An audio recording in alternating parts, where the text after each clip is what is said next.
Acara ini dipersembahkan oleh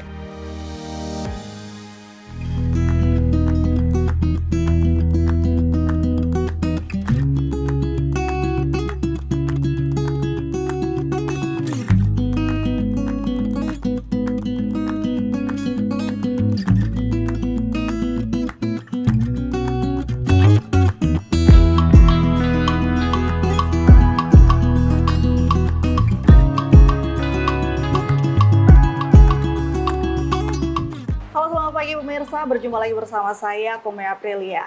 Nah, pemirsa, Surabaya, di tengah gemerlap kota Surabaya terdapat tantangan-tantangan sosial yang nyata.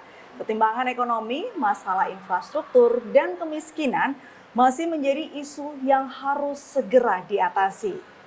Kawasan kumuh, anak-anak, dan keluarga di area yang kurang terlayani seringkali mendapatkan tantangan besar, mulai dari pendidikan yang terbatas hingga akses kesehatan yang sangat minim.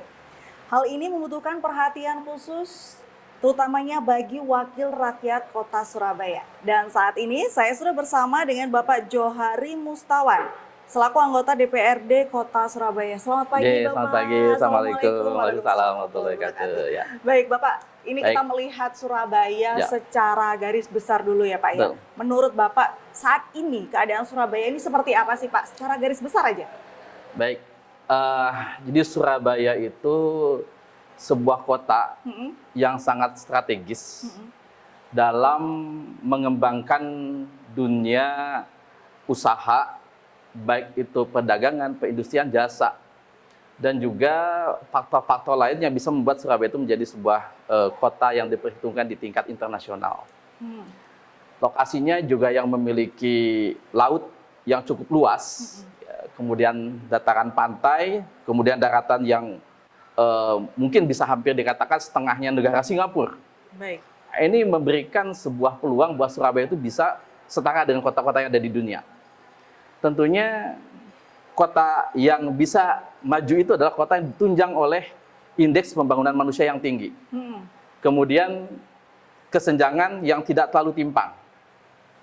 Kalau kita mendapatkan informasi bahwa Surabaya itu Gini rasio ataupun dikatakan indeks ketimpangan dan ketidakmerataan itu dari sisi pendapatan sekitar 0,3 sampai 0,5, ini masih dalam kategori baik sebenarnya.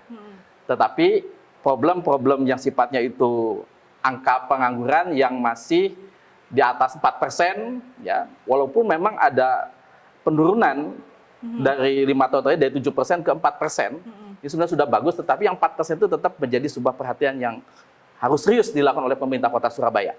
Tentunya kita sebagai wakil rakyat, dari partai manapun sebagai sarana untuk masuk sebagai wakil rakyat, harus berkolaborasi, bergotong royong untuk bisa mengurangi problem-problem yang ada di Kota Surabaya. Seperti itu. Baik, seperti yang sudah disampaikan tadi adalah ada aspek pengangguran di Kota Surabaya begitu.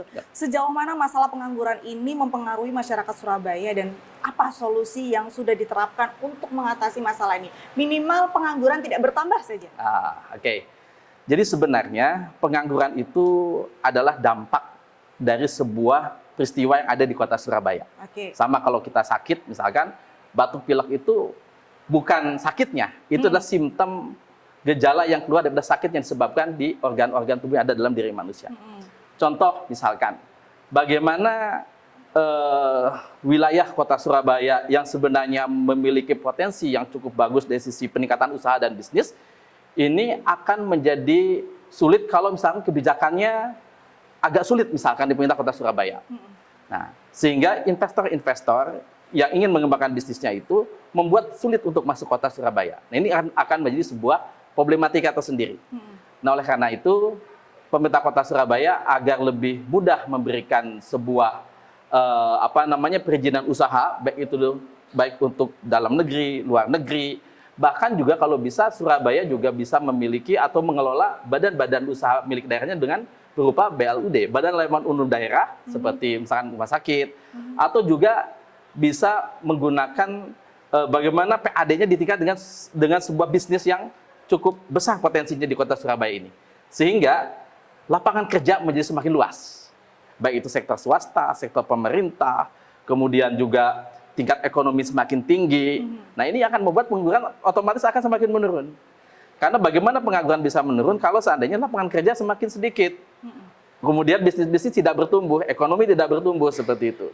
Sehingga tingkat keseimbangan antara ekonomi dan juga pendidikan dan juga kesehatan harus betul-betul dijaga oleh pemerintah Kota Surabaya. Seperti itu. Nah, baik, kita bicara soal faktornya dulu, seperti tadi ekonomi, pendidikan, kesehatan yang harus dijaga terlebih dahulu. Seperti di opening saya tadi adalah bahwa di Surabaya ini masih ada anak-anak dan keluarga yang saat ini, mohon maaf, mungkin tinggal di tempat yang kurang dilihat oleh pemerintah. Sehingga untuk aspek pendidikannya sendiri kurang mendapatkan pendidikan yang maksimal, kemudian akses ke kesehatannya sendiri juga minim, mungkin jauh dari rumah sakit atau puskesmas, atau tidak adanya dokter di kelurahan. Padahal saat ini pemerintah sebenarnya sudah menerapkan satu kelurahan, satu nakes, begitu kan Pak ya? Bahkan Pemkot rencananya satu RW, satu nakes, rencananya begitu. Nakes informasinya begitu, cuma kita masih harus melihat cek di lapangan juga. Baik, saat ini kan masih satu kelurahan, satu nakes, begitu ya Pak ya. Nah, ini sebenarnya bagaimana sih Pak mengatasi keluarga-keluarga yang saat ini tinggal di area yang mungkin tidak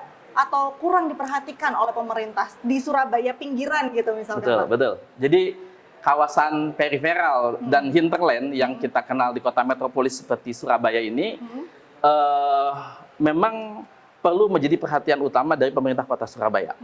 Karena ini sekaligus juga bisa melestarikan budaya Kota Surabaya. Jadi keseimbangan ekologis yang ada di Kota Surabaya bisa ditopang oleh kawasan hinterland dan juga periferal yang ada di sekitar Kota Surabaya.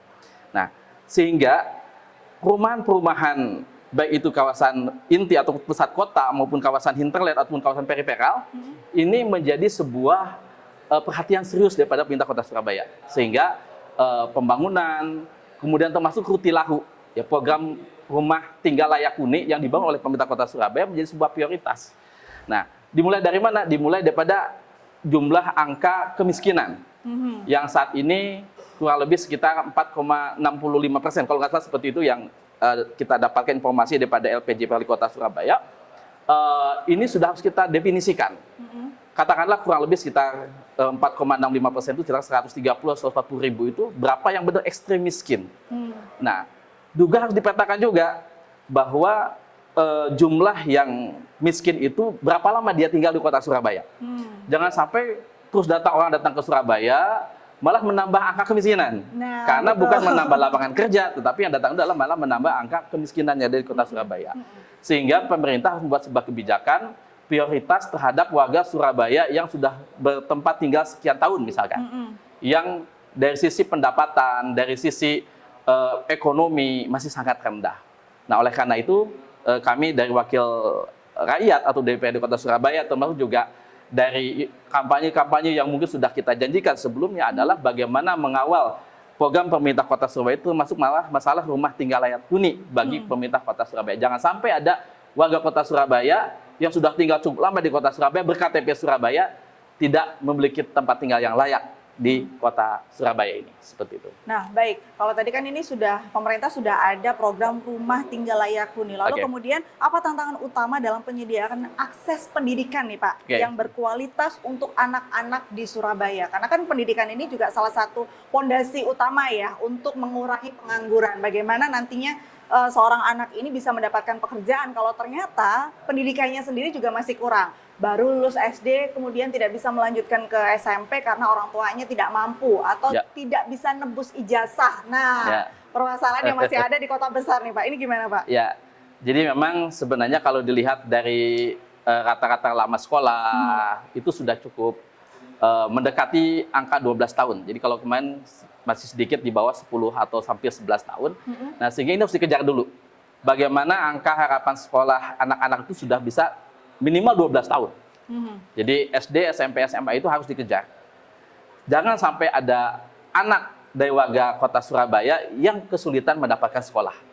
Entah itu sekolah negeri, atau kalau sekolah negeri itu nggak cukup, mungkin juga sekolah swasta, yang tentunya berkolaborasi antara swasta dengan pemerintah Kota Surabaya. Nah, oleh karenanya itu, kemudian akses mendapatkan pendidikan yang layak, ini justru menjadi sebuah investasi yang sangat besar bagi pemerintah Kota Surabaya.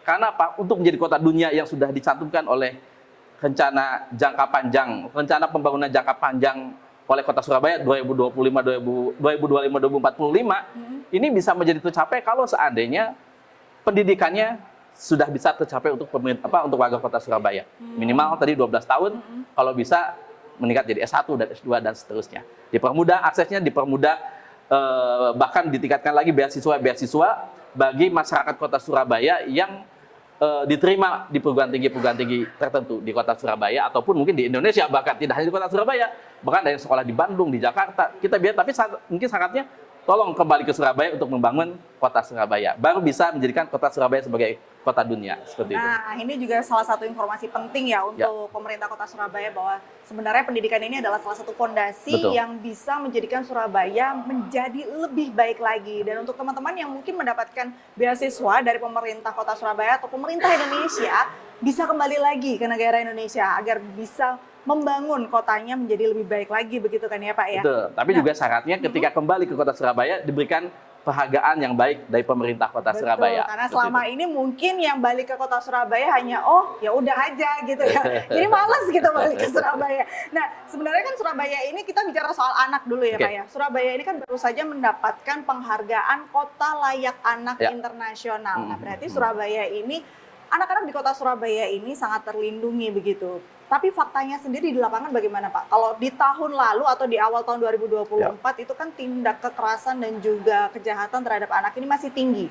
Meskipun sebenarnya Kota Layak Anak untuk Surabaya ini sudah melekat sejak beberapa tahun yang lalu, tapi masih ada aja kejahatan dan kekerasan terhadap anak dan perempuan bahkan. Ini bagaimana Bapak menanggapi? Baik, sebenarnya pertama dengan Kota Surabaya membuat sebuah dinas tersendiri tentang pelindungan anak, pemberdayaan perempuan dan pelindungan anak serta pengendalian penduduk serta keluarga berencana dalam satu dinas, ini merupakan sebenarnya sebuah langkah yang sudah cukup bagus dari pemerintah kota untuk bisa menjadikan bahwa Kota Surabaya itu kota yang aman dan nyaman buat perempuan dan buat anak-anak.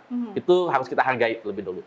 Hanya mungkin perlu ada peningkatan bagaimana monitoring di lapangan.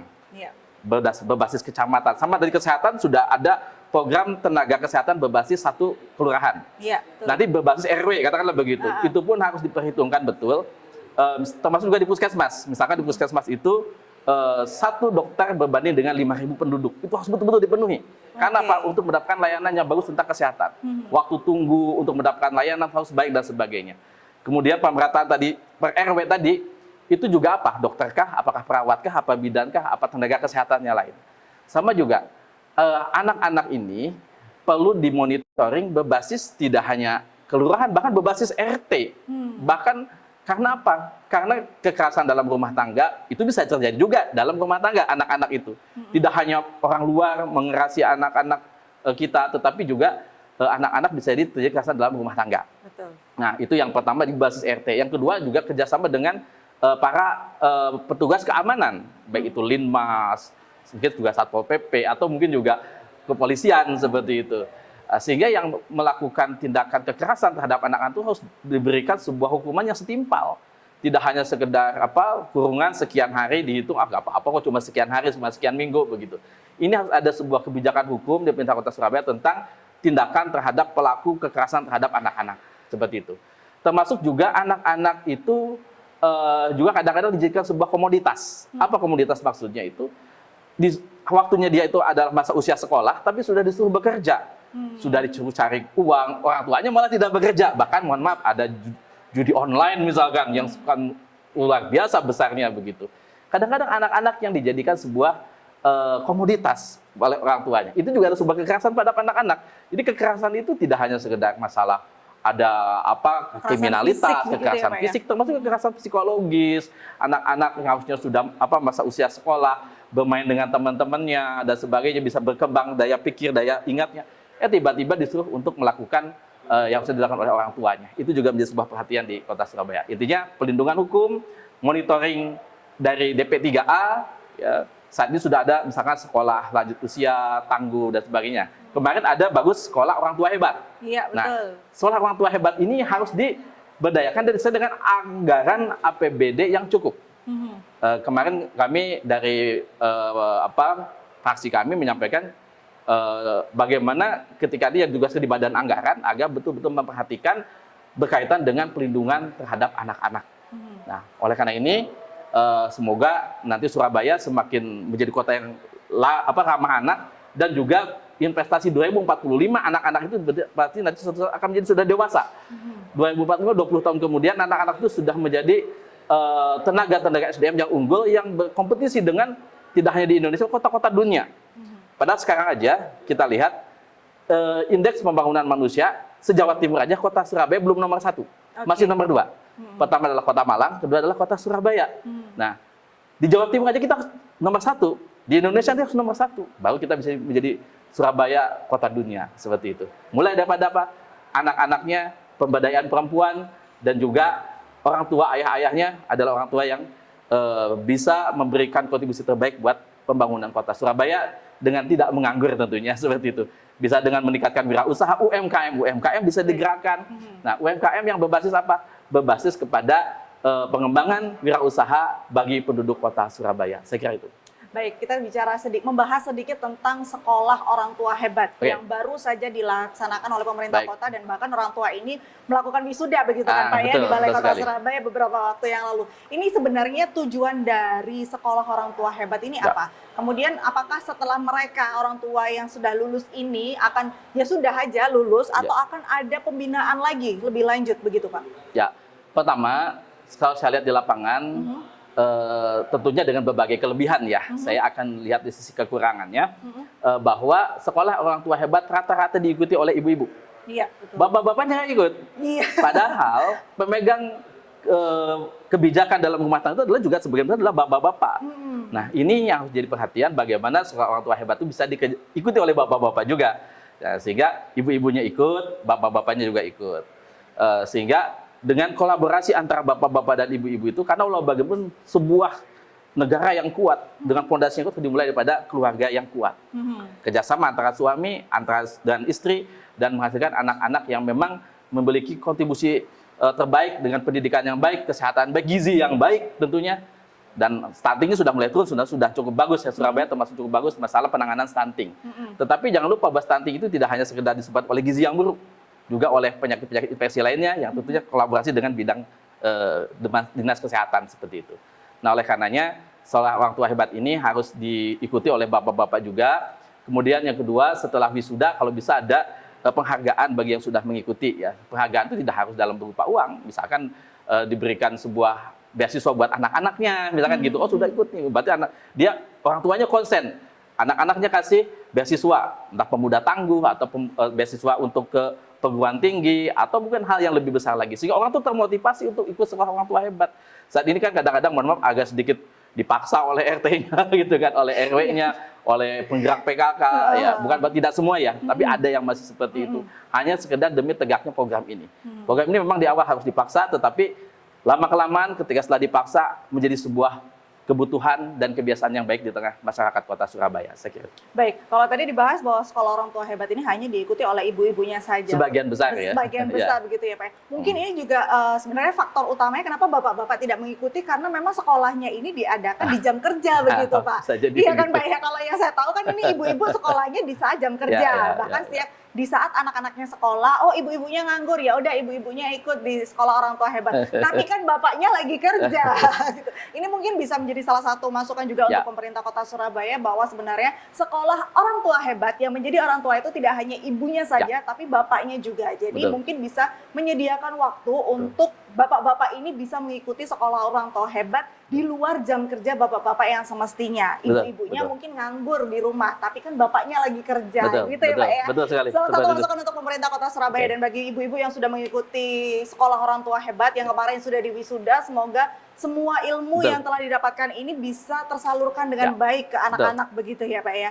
Baik. Kemudian bagaimana dengan anak muda di Surabaya saat ini Pak, anak-anak milenial, anak-anak Gen Z yang saat ini mungkin bukan hanya mendengarkan dari ibunya saja, tapi sudah melihat dunia luar. Anak milenial dan Gen Z ini kan sekitar SMP, SMA dan juga kuliah begitu ya Pak. Yang dilihat bukan hanya pendidikan dari rumah saja, tapi di dunia luar juga. Nah, ini bagaimana nih Pak menghadapi mereka supaya mereka ini tidak hanya melihat, tidak hanya menelan mentah-mentah hal-hal negatifnya, tapi ketika melihat hal negatif, mereka masih bisa menelaah begitu ya, dan belajar, oh ternyata ini negatif, harusnya seperti ini. Ini bagaimana Pak? Ya, pertama anak muda itu hidup di era teknologi. Beda mungkin dengan kalau dulu kan milenial sama era kolonial, katanya begitu. Nah, kalau hidup di era teknologi, maka jangan sekali-kali anak itu dihambat untuk beradaptasi dengan teknologi. Yang harus kita lakukan adalah bagaimana memfasilitasi teknologi yang berkualitas, teknologi yang memberikan persepsi positif buat anak-anak. Sehingga anak-anak itu dengan teknologi itu semakin bisa tercerahkan pola pikirnya, daya pikirnya, mindsetnya, dan utama juga bagaimana cara pandang anak-anak terhadap kondisi yang ada di kota Surabaya itu sangat penting. Pertama itu teknologi. Yang kedua, anak-anak juga membutuhkan sebuah pengakuan sosial. Sehingga perlu difasilitasi sebuah komunitas, anak yang suka budaya, budayanya kita buka seluas-luasnya. Kemudian juga seperti yang saya sering keliling kebetulan saya dari Dapil 5 Kota Surabaya, berkeliling, bagaimana anak-anaknya itu, kan tadi suka tentang teknologi. Kita melihat, oh suka Mobile Legend. Kita lihat, oke, kita buat pertandingan Mobile Legend, tapi catatannya adalah tidak boleh keluar kata-kata yang kasar. Nah, itu sudah kita batasi dan sebagainya. Dan tentunya berjalan dengan baik. Kemudian tadi tentang budaya. Ternyata ada sebuah daerah di salah satu di Kecamatan Duku Pakis, ternyata dia anaknya berprestasi untuk tari remong. Nah, ini kan harus kita fasilitasi. Sehingga budaya itu bisa berkembang. Tadi yang saya sampaikan, yang namanya kota Surabaya itu maju, kemudian humanis, ya. Humanis itu artinya kan juga menjaga sebuah keseimbangan ekologi, termasuk dan berkelanjutan. Maju, humanis, dan berkelanjutan. Kemudian dicapai dengan kondisi iklim gotong royong. Gotong royong mewujudkan kota Surabaya yang maju, humanis, dan berkelanjutan. Salah satunya berkelanjutan adalah keseimbangan ekologi. Ekologi itu tidak hanya lingkungan, termasuk juga keseimbangan budaya. Jangan sampai budaya, mohon maaf, budaya barat masuk seluas-luasnya ke sini, dari mohon maaf sekarang drama Korea misalkan begitu. Ternyata ketika saya lihat anak-anak tampil ludruk misalkan, anak kecil saya waktu di Asam Rowo saya melihat anak tampil ludruk, ternyata tidak kalah dengan drama-drama Korea seperti itu. Nah, hanya belum terpublikasi dengan baik. Nah, sehingga anak-anak muda itu ketika perlu pengakuan secara sosialnya. Nah, yang suka budaya, yang suka olahraga misalkan. Nah, Persebaya itu kan termasuk sepak bola yang terkenal dulu secara nasional bahkan ke internasional. Nah, ini harus diperhatikan betul. Persebaya U23 misalkan atau U17. Nah, ini harus betul-betul dikembangkan dengan membuat sebuah klub-klub sepak bola misalkan di berbasis RW. Jadi tidak hanya tenaga kesehatan saja yang berbasis RW, tapi juga tenaga pelatih-pelatih sepak bola yang bisa disebar. Karena mohon maaf, orang olahragawan, atlet kadang-kadang di Indonesia secara umum, tidak hanya di Surabaya maksudnya, kurang dihargai kadang-kadang. Ada pemain sepak bola Persebaya yang dulu sudah membawa nama Surabaya harum di senasional. Nah, kita cari, mungkin masih ada pahlawan-pahlawan tanpa tanda jasa lainnya. Ternyata pahlawan tanpa tanda jasa itu bukan hanya sekedar guru ya. Ternyata juga pesepak bola yang mungkin tidak dikenal oleh masyarakat, tapi sudah memberikan nama harum Surabaya itu dicari. Disebar ke seluruh kecamatan, kelurahan, dan 153 kelurahan disebar. Jadi pelatih-pelatih sepak bola yang handal di berbasis kelurahan. Wah, itu akan menjadi sebuah nilai dan sebagian anak muda jadi teralihkan potensinya bukan pada hal yang negatif, tetapi pada hal yang positif. Karena secara hukum alam itu pasti akan dikatakan bahwa kalau kita tidak disibukkan oleh hal-hal yang positif, pasti dia akan disibukkan oleh hal-hal yang negatif. Saya kira seperti itu.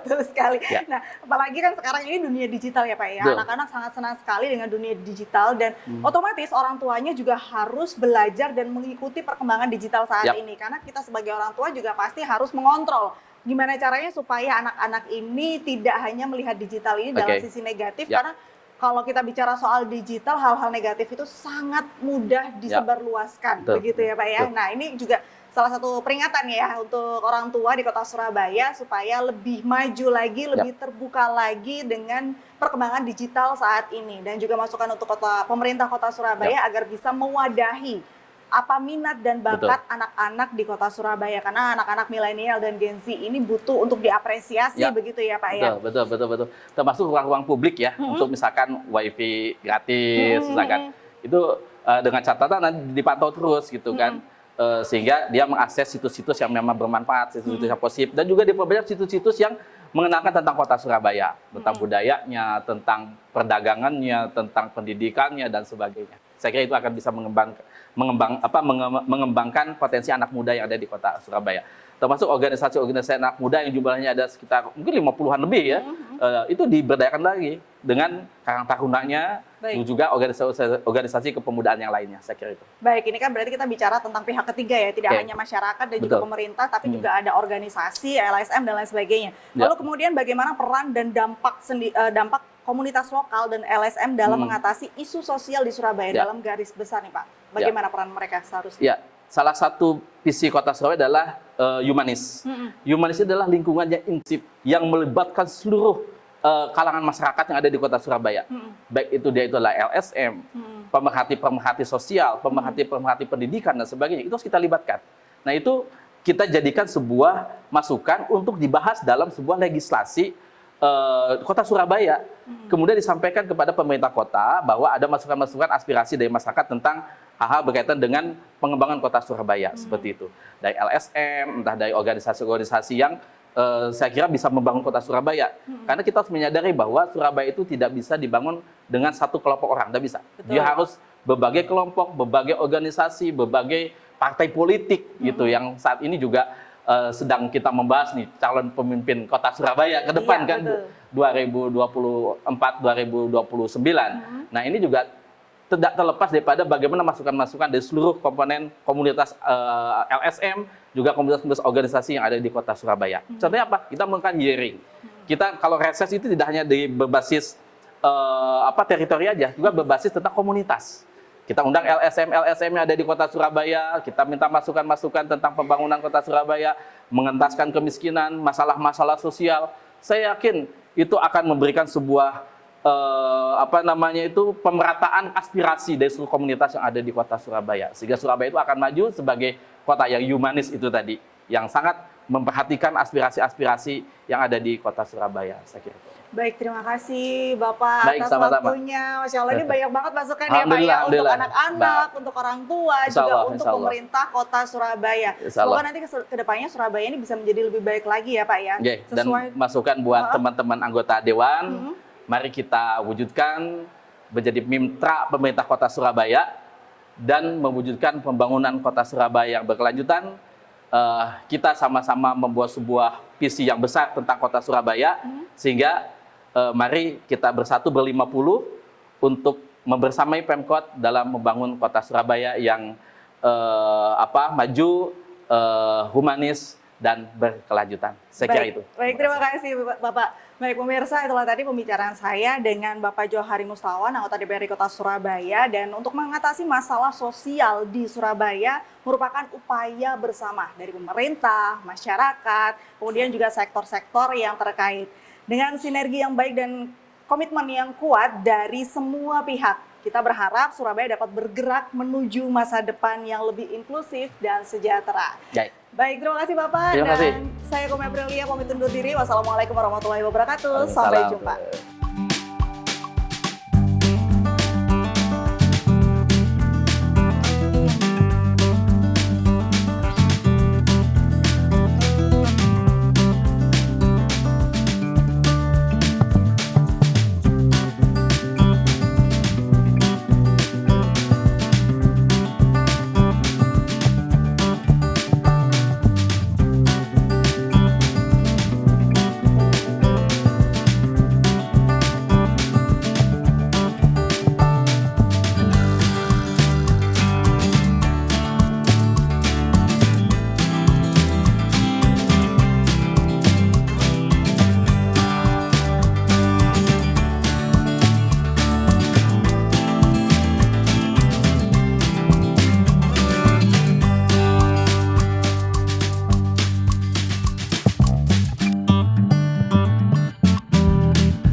Acara ini dipersembahkan oleh